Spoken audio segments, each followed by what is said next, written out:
Hello friends, কেমন আছেন সবাই? আজ আমি আপনাদের আবারও ফ্যাক্টরির এমন জিনিস বানাতে দেখাবো যে জিনিসগুলো সম্পর্কে সবাই জানতে চায়।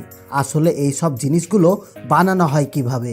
পুরো ভিডিওটি ধৈর্য ধরে শেষ পর্যন্ত দেখতে থাকুন, তাহলে আমি গ্যারান্টির সাথে বলতে পারি আপনার নলেজ অনেক গুণ বেড়ে যাবে। তো ভিডিওটি সম্পূর্ণ অবশ্যই দেখবেন। কিন্তু বন্ধুরা, আমরা ভিডিও অনেক মেহনত করে বানিয়েছি, সেই জন্য একটা লাইক অবশ্যই করবেন। তো চলুন শুরু করা যাক। আপনারা হয়তো প্রত্যেকে জানেন যে কোনো ক্রিম বা লোশন বানানোর জন্য কেমিক্যালের ব্যবহার করা হয়, কিন্তু কিছু কিছু বড় কোম্পানি আছে যারা বর্তমানে ন্যাচারালি এইরকম প্রাণী ব্যবহার করে ক্রিম তৈরি করছে। আমাদের ত্বকের উজ্জ্বলতা এবং ত্বক মসৃণ করার জন্য এই কোম্পানিগুলো দিন রাত এক করে দিচ্ছে। তারা এমন কিছু রিসার্চ করছে যা ব্যবহার করে কেমিক্যাল ছাড়াই ন্যাচারালি ক্রিম তৈরি করা যায়। আজকের ভিডিওতে ফ্যাক্টরির সমস্ত গোপন তথ্য আপনাদের সামনে ফাঁস করব। তো চলুন এক এক করে শুরু করা যাক। Shampoo factory making process.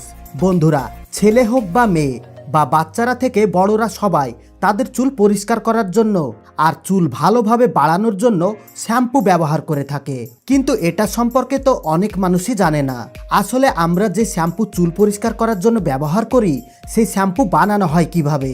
আসলে এই শ্যাম্পু বানানোর জন্য কোন কোন দ্রব্য ব্যবহার করা হয়, শ্যাম্পুতে এমন কি থাকে যার কারণে আমাদের চুল সিল্কি এবং পরিষ্কার হয়ে যায়।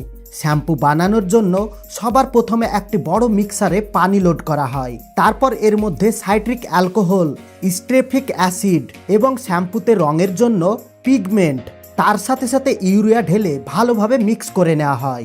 এটা ততক্ষণ মিক্স করা হয় যতক্ষণ না এটা শ্যাম্পুতে পরিণত হয়ে যায়। তারপর একটি কনভার বেল্টের উপরে শ্যাম্পুর বোতলগুলো রাখা হয় আর সামনের দিকে পাঠিয়ে দেওয়া হয়।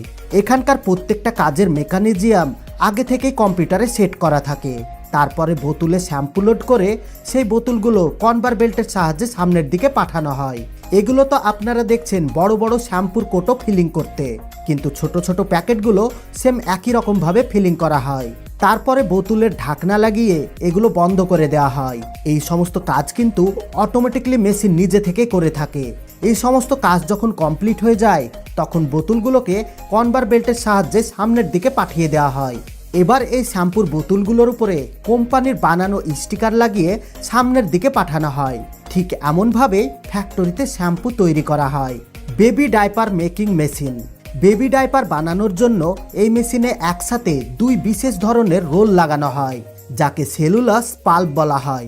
এই সেলুলাস পাল্প পলিপ্রোপাইল আর পলিথাইলিন মিক্স করে বানানো হয়। এবার বাচ্চাদের ইউরিন অর্থাৎ প্রস্রাব অ্যাবজর্ব করার জন্য এর উপরে সোডিয়াম পলিক্লেট, লগ্দি আর পলিস্টার এই মেশিন পেস্ট করে লাগিয়ে দেয়। তারপর এই মেশিন যখন একটি ডাইপার আকার দিয়ে দেয়, তারপর এগুলো এক এক করে পিস করে এই মেশিন কনভার বেল্টের সাহায্যে এই ডাইপারগুলো সামনের দিকে পাঠিয়ে দেয়, যেখানে কাজ শুরু হয় এই ডাইপারগুলো প্যাকিং করার। তারপর এগুলো প্যাকিং করার পর এগুলো মার্কেটে বিক্রি করার জন্য পাঠিয়ে দেওয়া হয়। Foundation factory making.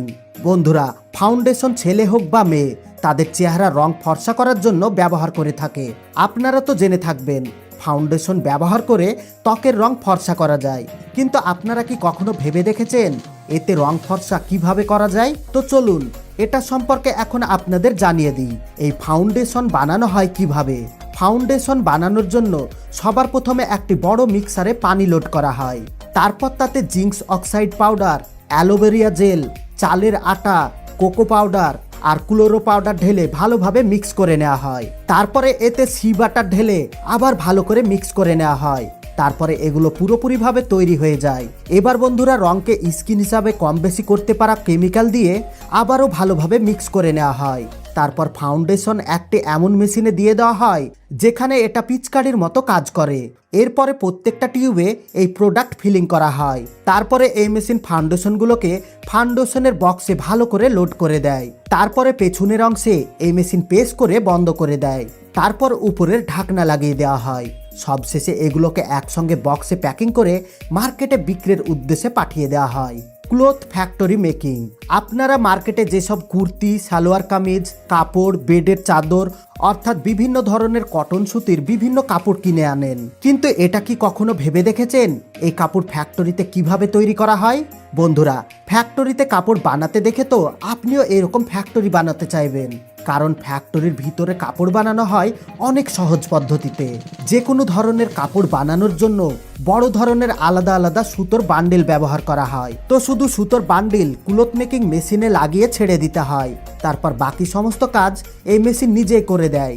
এই মেশিন সাদা কুর্তা কাপড়ের ওপর সুন্দর সুন্দর ডিজাইন করে সুন্দরভাবে রোল করে দেয়। টি শার্ট আর শার্ট বানানোর জন্য এমন ধরনের মেশিন ব্যবহার করা হয়। তো এর জন্য যে রঙের কাপড় আপনি বানাতে চান সেই রঙের সুতো এই মেশিনে ফিট করে দিতে হবে, আর মেশিনে লাগানো কম্পিউটার সিস্টেম আর শার্টের ডিজাইন ফিক্স করে দিতে হয়। তারপরে এই মেশিন অনেক দ্রুত গতিতে টি শার্ট আর শার্ট তৈরি করে দিবে। বেডের চাদর বানানোর জন্য এই মেশিন ব্যবহার করা হয়। দেখুন এই মেশিন কত দ্রুত এবং কত সুন্দরভাবে ডিজাইনের চাদর তৈরি করে দিচ্ছে। আর মেয়েদের কুর্তি আর শাড়ি এইভাবেই তৈরি করা হয়ে থাকে। আর আপনারা ঘরে বসে উলের সোয়েটার ছোট মেশিনের সাহায্যে অনেক দ্রুত সুন্দরভাবে ডিজাইনের সাথে বানাতে পারেন। Fair and Lovely cream making process, এটা কি আপনারা জানেন ফেয়ার অ্যান্ড লাভলি ক্রিম বানানো হয় কিভাবে? বন্ধুরা, রং ফর্সা করার জন্য মেয়েরা ফেয়ার অ্যান্ড লাভলি ব্যবহার করে থাকে, কিন্তু এটা ব্যবহার করার আগে এটা জানা প্রয়োজন এগুলো ফ্যাক্টরিতে বানানো হয় কিভাবে। ফেয়ার অ্যান্ড লাভলি ক্রিম বানানোর জন্য অনেক ধরনের জিনিসের প্রয়োজন পড়ে, যেমন distilled monoglyceride, citric acid, cetyl alcohol, stearyl alcohol, butylated oxide chloride, carbopol, glycerin, mineral oil, methyl paraben, aloe vera আর ওয়াটার। বন্ধুরা, ফেয়ার অ্যান্ড লাভলি ক্রিম বানানোর জন্য সর্বপ্রথমে একটি বড় মিক্সিতে মিল্ক অর্থাৎ দুধ ঢালা হয়। তারপরে এই দুধে মিনারেল ওয়াটার দেওয়া হয়। তারপরে এই মিক্সারে ফেয়ার অ্যান্ড লাভলির ক্রিমের সমস্ত উপাদান দিয়ে দেওয়া হয়। তারপরে মিক্সার চালিয়ে এই সমস্ত জিনিস ভালোভাবে মিক্স করে ক্রিমের রূপ নিয়ে নেয়। তারপরে এই ক্রিমগুলো এমন একটি মেশিনে দেওয়া হয় যেখানে ক্রিম ফেয়ার অ্যান্ড লাভলি বক্সে ভালোভাবে লোড করা যেতে পারে। এখানে প্রত্যেকটা টিউবে automatic Fair and Lovely cream filling করা হয়। তারপরে ক্রিমগুলোকে কনভার বেল্টের সাহায্যে সামনের দিকে নিয়ে যাওয়া হয়, যেখানে ক্রিমগুলোকে কাগজের বক্সে প্যাকিং করে দেওয়া হয়। ঠিক এইরকমভাবে ফেয়ার অ্যান্ড লাভলি ক্রিম পুরোপুরিভাবে তৈরি হয়ে যায়। Polyester cloth making process. বন্ধুরা, আপনারা কি জানেন খারাপ প্লাস্টিক দিয়ে নতুন নতুন সুন্দর সুন্দর কাপড় বানানো যায়? আর আজকের সময় প্লাস্টিক দিয়ে বানানো কাপড় মার্কেটে অনেক বেশি বিখ্যাত। খারাপ প্লাস্টিক দিয়ে নতুন কাপড় বানানোর জন্য সবার প্রথমে অনেক পরিমাণে প্লাস্টিকের বোতল আর খারাপ প্লাস্টিককে একটি কনভার বেল্টের সাহায্যে ক্র্যাশিং সেকশনে পাঠানো হয়, যেখানে সমস্ত প্লাস্টিককে ক্র্যাশ করে দেওয়া হয়, যার ফলে প্লাস্টিকগুলো একদম গুঁড়ো হয়ে যায়। তারপরে প্লাস্টিকগুলো গরম পানিতে ঢেলে ভালোভাবে পরিষ্কার করে নেওয়া হয়, আর একটা ঝর্ণার সাহায্যে পরিষ্কার নিখুঁত প্লাস্টিকগুলো বাইরে বের করে নেওয়া হয়। তারপরে প্লাস্টিকগুলো একটি রোটিং মেশিনে ঢালা হয়, যেখানে এই গুঁড়ো প্লাস্টিকগুলো পাউডারের রূপ নিয়ে নেয়। তারপরে এই প্লাস্টিক পাউডারগুলো এই মেশিনে ঢেলে লম্বা আর মোটা সুতোর রূপ নিয়ে নেয়। তারপর সুতোগুলো রোল করে দেওয়া হয়। এবার এই সমস্ত সুতোর বান্ডিলগুলো দিয়ে মেশিনের সাহায্যে বড় ধরনের কাপড় তৈরি করে নেওয়া হয়। আর ঠিক এমনভাবে খারাপ প্লাস্টিক দিয়ে নতুন নতুন কাপড় তৈরি করা হয়। আর হ্যাঁ বন্ধুরা, আমরা এই ভিডিওটি অনেক মেহনত করে বানিয়েছি, তাই আমাদের মেহনতের ফল বৃথা না করে একটা লাইক অবশ্যই করবেন, এবং আমাদের চ্যানেলে নতুন হয়ে থাকলে আমাদের চ্যানেলটি সাবস্ক্রাইব করে পাশের বেল আইকনটি ক্লিক করতে ভুলবেন না। আবারও দেখা হবে নতুন কোনো ভিডিওর সঙ্গে। ততক্ষণ পর্যন্ত ভালো থাকুন, সুস্থ থাকুন। ধন্যবাদ।